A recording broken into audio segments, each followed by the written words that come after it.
Mônica também colocou na coluna dela de ontem sobre o tal Frei Gilson. Quem é esse Frei Gilson? O que que ele está causando, né? E as menções a Frei Gilson cresceram 1000% em grupos de Telegram e WhatsApp.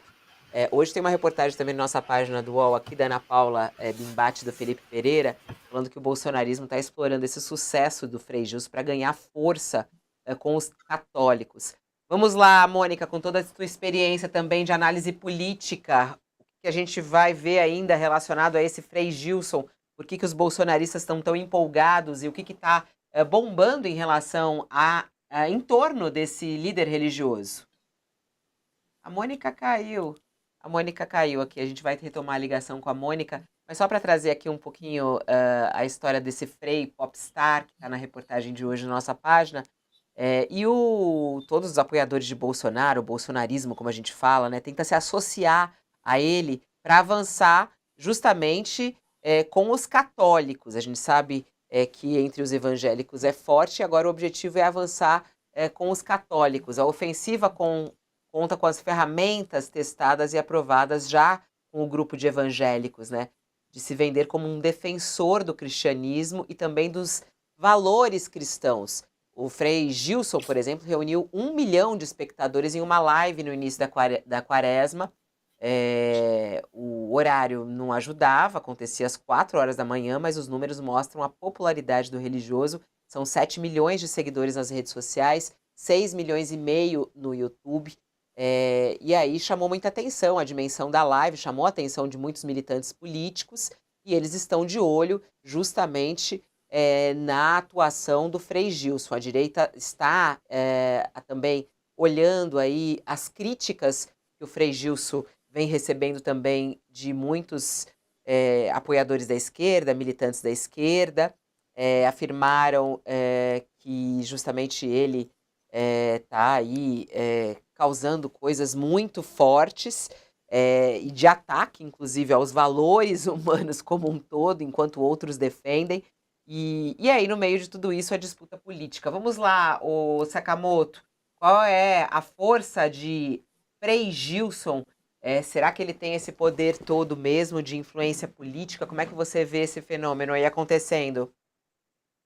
Olha, Fabiola, é claro que toda liderança política, toda liderança religiosa, né, que alcança tração, que pega tração, ela vai tentar, quer dizer, ela não, mas os grupos políticos vão ou tentar sequestrar, tentar surfar na onda dessa liderança, ou vão tentar criticar essa liderança, né, exatamente por conta das declarações. Primeiro, é o seguinte, eu discordo do que o Frei Gilson, de pontos do Frei Gilson. Agora, ele tem a liberdade religiosa de fazer a pregação dele, né? É claro, a questão que acho principal é como, na verdade, esses grupos políticos vão se organizando em torno dele, né? Tem um grupo grande de pessoas que do bolsonarista, que está aproveitando para tentar sequestrar a fala dele. Ele tem pontos que convergem com o bolsonarismo. Ele é um Frei mais conservador, né, em costumes, em comportamentos e tudo isso mais. Tem um outro grupo que, por outro lado, mais progressista, que vai atacar, criticando. Do ponto de vista prático, da prática política, né, eu acho que tem muito pouco. Faz muito pouco sentido, né, para os grupos mais progressistas atacarem, né? Eu acho que não faz sentido, para atacarem um posicionamento de um religioso conservador, né? Eles deveriam atacar o uso de um religioso conservador por outros grupos políticos, né? Atacar a instrumentalização da política, né? O dar a César o que é de César e por aí vai. Deveriam atacar essa instrumentalização, não necessariamente o que o religioso está fazendo, porque isso acaba dando. E eu repito, eu não concordo com o que ele está apontando, só que você faz esse ataque, né? Ele, na verdade, isso acaba dando ferramenta para dizer: olha só, a esquerda atacando a liberdade religiosa, a esquerda atacando esse ponto. Eu acho que é não só pouco produtivo, como, na verdade, acaba caindo numa armadilha da própria extrema-direita, que está usando essas críticas da esquerda às homilias do Frei para atuar no seu campo.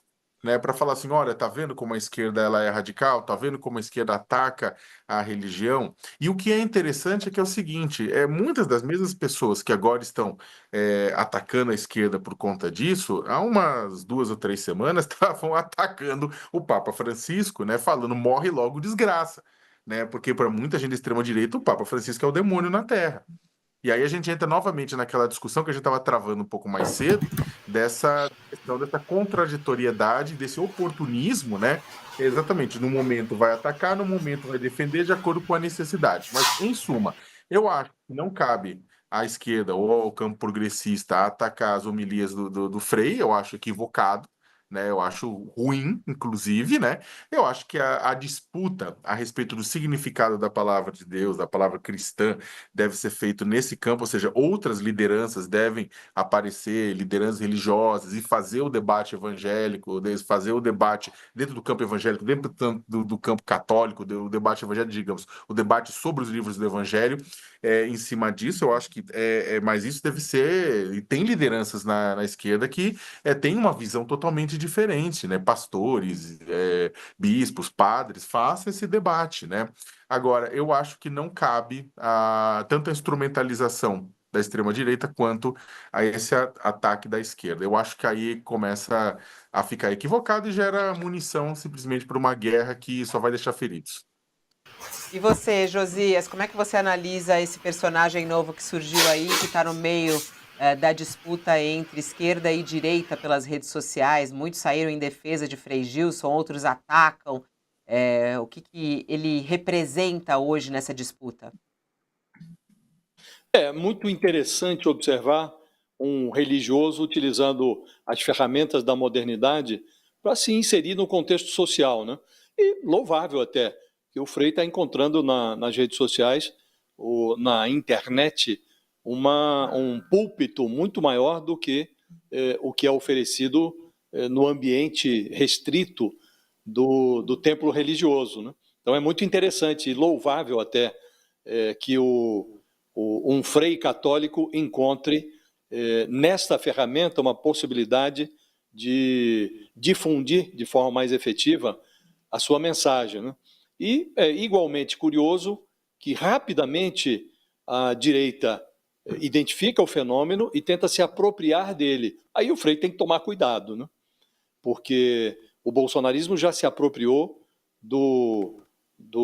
embora saibamos todos que evangélico é um vocábulo sob cujo guarda-chuva se abrigam muitas denominações religiosas, não pode ser considerado como uma coisa unificada.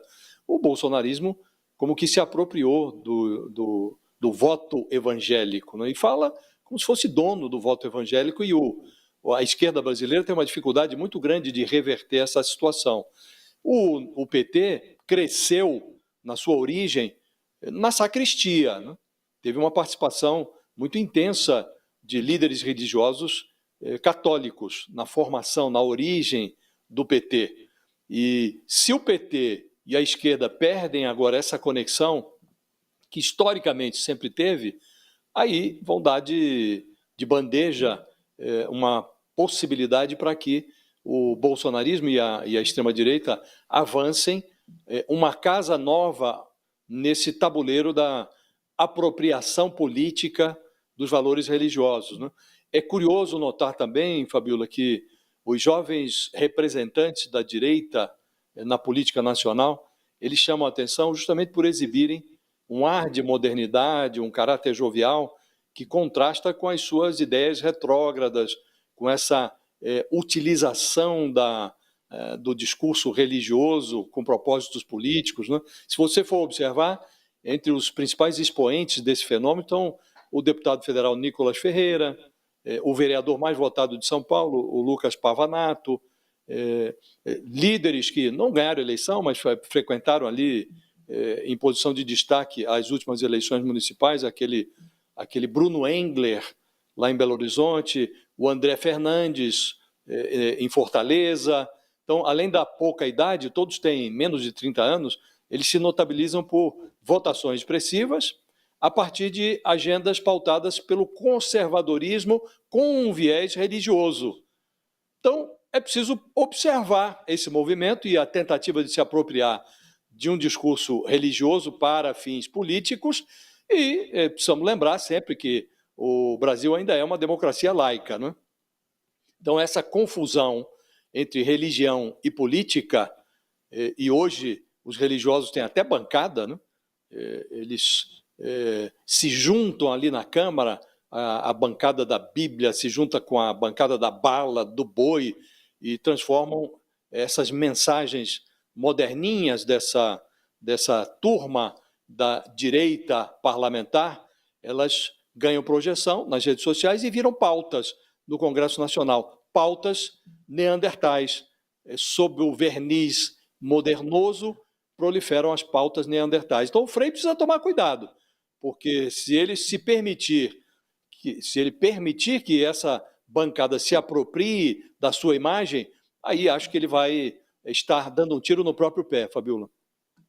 E aí falam, mas o que tem a ver esse Frei Gilson, as falas, né? Ele tem algumas falas aí que foram muito usadas nesses recortes, como você está falando, utilizados inclusive pela esquerda. Por exemplo, no Dia Internacional da Mulher, o Frei Gilson, ele sugeriu que a missão da mulher seria ser auxiliar dos homens. É um pouco na mesma linha lá do que a gente ouve sempre a Michele Bolsonaro falar, e que é uma fala que ficou muito conhecida. E aí ele também fala, né, nesse Dia da Mulher, é claro que ele falou, isso foi usado pela esquerda. É claro, ver que Deus deu ao homem a liderança. É claro ver que Deus deu ao homem ser o chefe. Isso está na Bíblia. O homem é o chefe do lar. Foi dado a ele liderança. Mas a mulher tem o desejo de poder. Não é desejo de serviço, desejo de poder. Repito a palavra, empoderamento. Essa palavra é do mundo atual. A guerra dos sexos é ideologia pura e diabólica. Essa foi aí uma das falas dele durante um sermão. Então esse é um personagem que está aí no alvo. Reportagem na nossa página, para quem quiser, está na nossa página do UOL também, essa situação aí envolvendo o padre, o Frei Gilson. Bom, meio-dia nada, 11 horas e 32 minutos. A Mônica Bergamo deu um tchau